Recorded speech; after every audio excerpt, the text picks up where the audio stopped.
Hello friends, DAV recruitment 2026 का जो CBT exam होने वाली है, अगर आपने पीजीटी का फॉर्म अप्लाई किया, पीजीटी में किसी भी सब्जेक्ट्स का, हम यहाँ पे सारे सब्जेक्ट मेंशन किए हुए हैं। अभी बताएंगे कौन कौन सा सब्जेक्ट, मतलब कि जो भी आपने जिस भी सब्जेक्ट से अप्लाई किया है, ऑल ओवर इंडिया कहीं से भी आप हैं, तो आपको कैसे प्रिपेयर करना है, किस लेवल तक क्वेश्चंस पूछे जाते हैं, सारा कुछ इस वीडियो में हम आपको क्लियर करेंगे। तो चैनल पर नहीं होंगे तो सब्सक्राइब कर लीजिएगा और टेलीग्राम चैनल से बिल्कुल ऐड हो जाएंगे। यहाँ टाइम टू टाइम डीएवी के रिगार्डिंग सारा नोटिफिकेशन, जो भी अपडेट आते हैं, किसी भी तरह छोटा से छोटा पॉइंट आपको डिस्कस करके बताया जाता है। और नहीं तो अगर एट ए टाइम नहीं बनती है तो आपको टेलीग्राम पे शेयर कर दिया जाता है। तो चलिए अब हम वीडियो को स्टार्ट करते हैं। देखिए, आपके पास जो पोस्ट हैं, आपका इंग्लिश है, हिंदी है, मतलब आप लोग पीजीटी के लिए अप्लाई किए होंगे। तो जो हम यहाँ पे अभी सब्जेक्ट बता रहे हैं, ऑब्वियस है कि आप इसी सब्जेक्ट से अप्लाई किए होंगे। सब्जेक्ट हमने मेंशन करके रखा है, जैसे इंग्लिश से अप्लाई किए होंगे, हिंदी हो गया, मैथ्स हो गया, physics, chemistry, biology, geography, history, political science, economics, commerce, computer science, psychology, home science,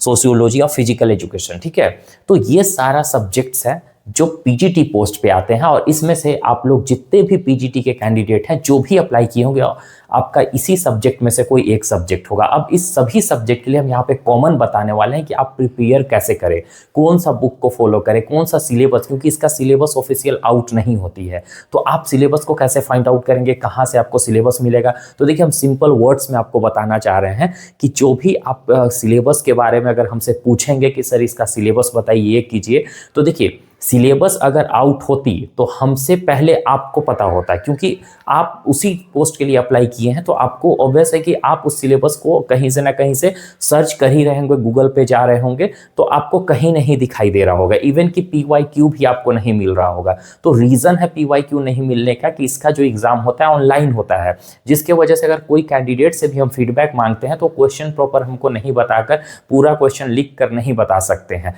अगर आप भी एग्जाम देते हैं तो आप भी नहीं बताएंगे। और हम एक से रिक्वेस्ट रहेगा कि जब भी आप एग्जाम दें तो लाकर कमेंट बॉक्स में एक बार अपना फीडबैक जरूर दें, और जो भी आप क्वेश्चन याद होगा आप जरूर बताएं, ताकि नेक्स्ट कैंडिडेट के लिए हेल्प हो सके। किस टाइप से क्वेश्चन पूछते हैं, लेवल क्या रहता है। तो जो पिछले बार एग्जाम दिए थे कैंडिडेट, उनके अकॉर्डिंग हम यहाँ पे आपको बताएंगे कि आप प्रिपेयर कैसे करें।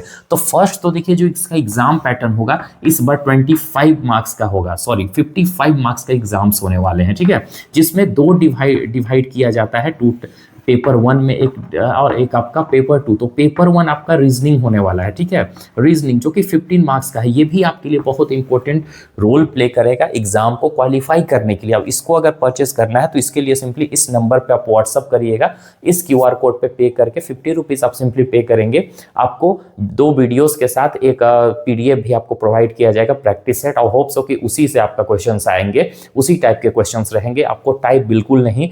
तो 15 मार्क्स के लिए आपको टेंशन लेने की जरूरत नहीं है। लेकिन आपका इसमें जो 40 मार्क्स का है, ये आपके मेन जो आपके सब्जेक्ट से पूछेंगे, इसमें सभी के लिए कॉमन रहेगा। जो भी आप सब्जेक्ट से अप्लाई किए हैं ना, यहाँ जो भी हमने सब्जेक्ट लिख कर रखा है वो सभी के लिए कॉमन होगा, 15 मार्क्स का सभी के लिए। और इस पीडीएफ में लगभग सभी क्वेश्चन दिए हुए हैं, लगभग सभी टॉपिक से कवर करके, मतलब एक भी ऐसा टॉपिक नहीं रहा कि जिसको हम छोड़े हुए हैं। और इसमें आपका इससे हेल्प होगी आपको। तो 15 मार्क्स के लिए आप निश्चिंत रहिए।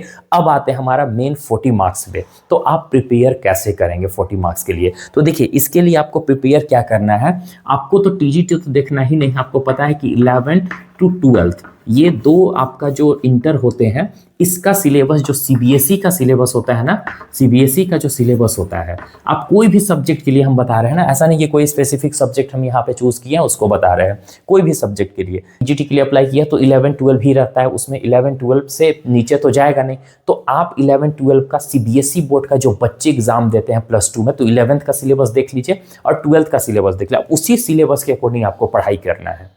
तो आपको सिलेबस मिल गया कि सिलेबस हम कहाँ से फाइंड आउट करें, मतलब कि जो 11-12 के बच्चे हैं उनका जो सिलेबस है, आपका भी वही सिलेबस है। लेकिन क्या उसको पढ़ने से आपके 11-12 का जो बच्चे बुक्स पढ़ रहे हैं, अगर आपके घर में भी होंगे +2 में सीबीएसई में लोग पढ़ते होंगे, कोई ना कोई आप भी पढ़े होंगे, तो जो 11-12 का सिलेबस है अगर उसको पढ़ लेते हैं, या तो कोई भी सब्जेक्ट हो आपका, हम बार बार एक ही चीज़ को बोल रहे हैं, कोई भी सब्जेक्ट, सभी सब्जेक्ट का 11-12 तो होता ही, ऐसा नहीं कि कोई सब्जेक्ट का नहीं है, तो उसका बुक आप लीजिए, जो भी फिजिक्स है, केमिस्ट्री है, बायोलॉजी, आप उसका बुक लीजिए और उसको पढ़ना स्टार्ट करिए। उसमें जो जो सिलेबस दिए, जो जो टॉपिक्स है, सभी टॉपिक्स को एकदम अच्छे से पढ़ना है। ऐसा नहीं कि ऊपर ऊपर से पढ़ गया तो हो गया।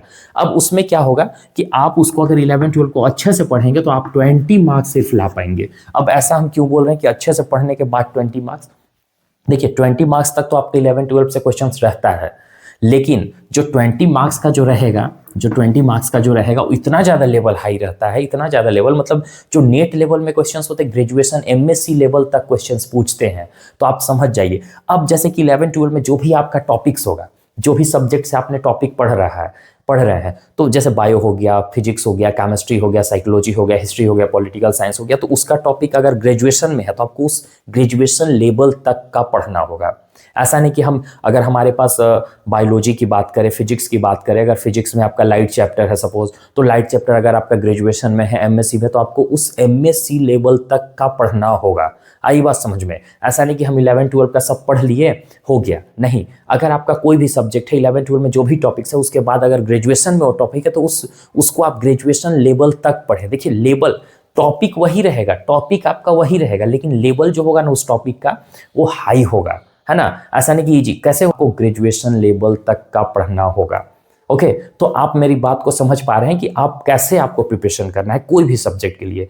तो बस यही था कि आपको प्रिपरेशन। अब देखिए बुक को कौन सा फॉलो करना है, तो देखिए एनसीईआरटी का बुक जो रहता है आपका, एनसीईआरटी बुक 11-12 में चलते हैं। सीबीएसई बुक में, सीबीएसई का आप देखेंगे 9th क्लास से सारा एनसीईआरटी हो जाता है। अब उसमें साइड बुक जो ले लेते हैं वो तो अलग मैटर है कि हम थोड़ा सा हाई लेवल का बुक्स ले लिए, उसको पढ़े। तो आप भी ऐसा कीजिए, जो हाई लेवल का बुक है लेकर आप पढ़िए सारा टॉपिक्स को। तो यही चीज़ था, आप ऐसे पढ़ सकते हैं। अब देखिए मेरे पास एक, अगर बायोलॉजी की अगर आप लोग प्रिपरेशन कर रहे हो तो बायोलॉजी के लिए हमने मेरा ही एक इंस्टीट्यूट है मेरे फ्रेंड्स के, तो वो उनके पास एक बायो का, वो अपने से खुद से और उनका टीम मेहनत करके कुछ बनाए हुए हैं आपके लिए, एक सिलेबस टाइप। उसमें वेटेज भी दिया हुआ है कि कौन सा चैप्टर से कितना मार्क्स का पूछा जा सकता है, इसका लेवल क्या रहेगा, सारा कुछ डिस्कशन। तो उसका लिंक डिस्क्रिप्शन बॉक्स में दिया हुआ है, आप वहाँ पर वीडियो जाइए, वीडियोस को वॉच कीजिए, और वॉच करने के बाद अगर आपको समझ में आता है तो आप सिलेबस भी वहाँ से ले सकते हैं। एक्चुअल में अनऑफिशियल है, लेकिन हेल्प आपको करेगा, ठीक है, क्योंकि वो 11-12 के टॉपिक्स के अकॉर्डिंग